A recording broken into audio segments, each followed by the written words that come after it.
Bismillahirrahmanirrahim. Assalamualaikum warahmatullahi wabarakatuh. Alhamdulillahi rabbil alamin. Assalatu wassalamu ala asyrafil anbiya'i wal mursalin Sayyidina wa habibina wa maulana Muhammadin wa ala alihi wa sahbihi ajma'in. Allahumma aslih ummata Muhammadin sallallahu alaihi wasallam wa farij an ummati Muhammadin sallallahu alaihi wasallam warham ummata Muhammadin sallallahu alaihi wasallam wansyur wahfadh ayyid nahdlatal watani bil alamin bihaqqi sayyidina wa habibina wa maulana Muhammadin sallallahu alaihi wasallam. Al-Mukarramun, para alim ulama yang mohon maaf yang tidak sebut satu persatu, wabil khusus pimpinan Pondok Pesantren Darul Kamal yang hormati, yang muliakan, yang banggakan, Bapak Ketua Majelis Ulama Kabupaten Lombok Timur dan yang lain mohon maaf yang tidak sebut satu persatu. Para pejabat sipil TNI dan Polri, ma'asyiral muslimin muslimat rahimakumullah. Hari ini kita hadir sebagai wujud rasa cinta kita kepada Rasulullah sallallahu alaihi wasallam. Di antara sekian banyak rahmat, nikmat dan karunia yang telah diberikan oleh Allah kepada kita sekalian, yang paling utama adalah dengan diberikannya kita iman dan Islam yang dibawa oleh junjungan kita Nabi Allah Muhammad sallallahu alaihi wasallam.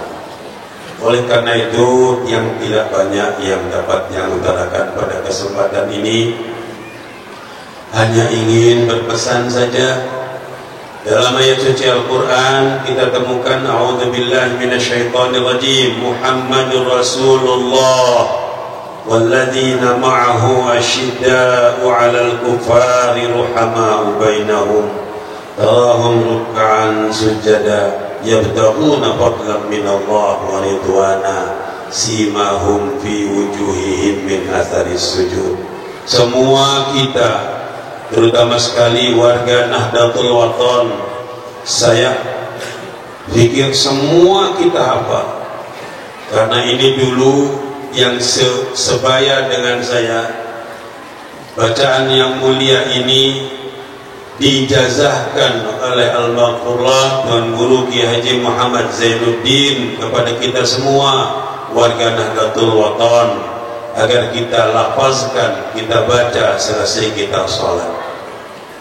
Tetapi barangkali tidak banyak yang tahu apa maksud, apa kandungan dari apa yang kita baca dalam keseharian itu.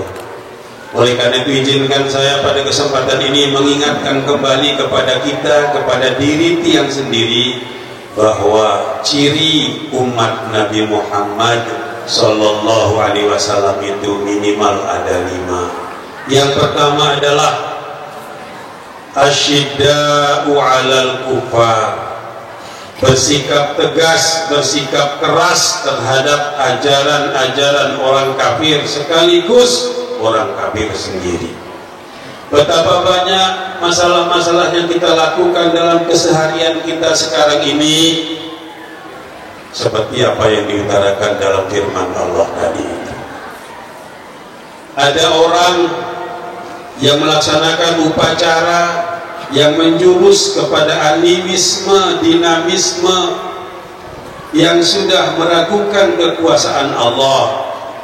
Ada namanya upacara sedekah laut, ada sedekah bumi, sedekah gunung, sedekah darat, dan berbagai macam yang lain kita lakukan, yang menunjukkan bahwa kita tidak pasrah kepada Allah Subhanahu wa ta'ala. Semua itu adalah ajaran-ajaran orang kafir yang menjurus kepada syirik. Banyak orang minum minuman keras, itu juga pekerjaan orang-orang kafir. Banyak perzinaan terjadi, juga orang-orang kafir yang punya perbuatan. Banyak rentenir yang kita temukan di desa kita, di pasar kita, di mana-mana, juga perbuatannya orang kafir. Oleh karena itulah ketika gempa bumi terjadi di Lombok ini, tsunami dan gempa bumi di tempat lain di tanah Republik ini, Allah mengingatkan kepada kita, Allah telah menegur kepada kita, dan Rasul sudah mengingatkan kepada kita, gempa bumi, musibah, tanah longsor, bencana, kebakaran, kekeringan, gempa dan sebagainya itu tidak akan terjadi jika minimal 4 hal tidak kita lakukan. Pertama, syirik kepada Allah. Yang kedua, perzinaan terjadi di mana-mana. Ketiga, minum-minuman keras terjadi di mana-mana. Dan jual beli yang kita lakukan tidak sesuai dengan syariat agama kita. Mari kita renungkan. Di mana-mana lamun terjadi gempa bumi di seluruh pelosok dunia ini, Allah melindungi masjidnya, Allah melindungi musolanya. Tetapi kenapa di kita di Lombok Timur ini justru yang roboh pertama kali adalah masjidnya? Mari kita renungkan. Sebabnya ada 2. Yang pertama adalah masjid itu tidak didirikan dengan struktur teknologi sebagaimana diajarkan dalam teknologi pembangunan. Yang kedua, terlalu banyak kita membangun masjid, bermegah-megahan membangun masjid, tetapi tidak disertai dengan memakmurkan masjid itu. Kadang-kadang tiang masjid yang megah banyak, lebih banyak tiang masjid dibandingkan dengan orang yang sholat berjamaah di dalam masjid. Yang seolah-olah nenekno kepada kita, kah nenok ini sembahyang masjid ini terobohan mesti gempa bumi. Ibaratnya seperti itu yang kita temukan di mana-mana. Sembalun ruru, sembelia ruru, peringgapai semua. Kenapa di tempat yang lain seperti kemarin terjadi di Palu Donggala, ada sebuah masjid di tengah-tengahnya di pinggir laut, air yang tsunami itu meloncati masjid itu, di sekeliling kiri kanannya dilalui oleh tsunami, dan masjid itu tetap berdiri kokoh tegak. Kenapa? Karena masjid itu dimakmurkan oleh jamaahnya. Asyidda walal kufar, bersikap tegas, bersikap keras terhadap ajaran orang kafir. Yang kedua adalah ruhama ubainahum. Kita ini kadang-kadang kebalik belah. Sesama orang non muslim kita bercengkerama, bergandengan tangan, bersahabat-sahabat bagus, tetapi dengan sesama muslim kita saling bermusuh-musuhan. Sesama muslim kita ini berbeda paham, berbeda aliran, berbeda partai, berbeda jaket, seolah-olah kita ini bermusuhan satu dengan yang lain. Seolah-olah pertengkaran itu, seolah-olah jarak pemisah di antara kita itu tidak bisa dijembatani dengan apa yang disebut dengan silaturahim. Alhamdulillah kita bangga. Saya merasa bangga hadir di sini. Kesibukan saya alhamdulillah luar biasa banyaknya Tuan Guru, tapi karena saya melihat potensi yang hadir di sini, semua potensi hadir, karena saya tahu kapasitasnya Tuan Guru Ruslan An-Nahdi itu luar biasa. Saya sempat-sempatkan diri, alhamdulillah melihat potensi yang ada ini. Oleh karena itu mari kita berkaca kepada diri kita, menyimak apa yang beliau lakukan, berada di tengah-tengah netral, semua dikawanin, semua disilaturahim, semua komponen hadir di sini tanpa kecuali. Alhamdulillah. Ruhama ubainahum. Yang ketiga, tarahum ruk'an sujada. Kita lihat orang muslim itu yang menjadi pengikut Nabi Muhammad SAW itu adalah ruku' dan sujud. Kita lihat ya dalam kesehariannya.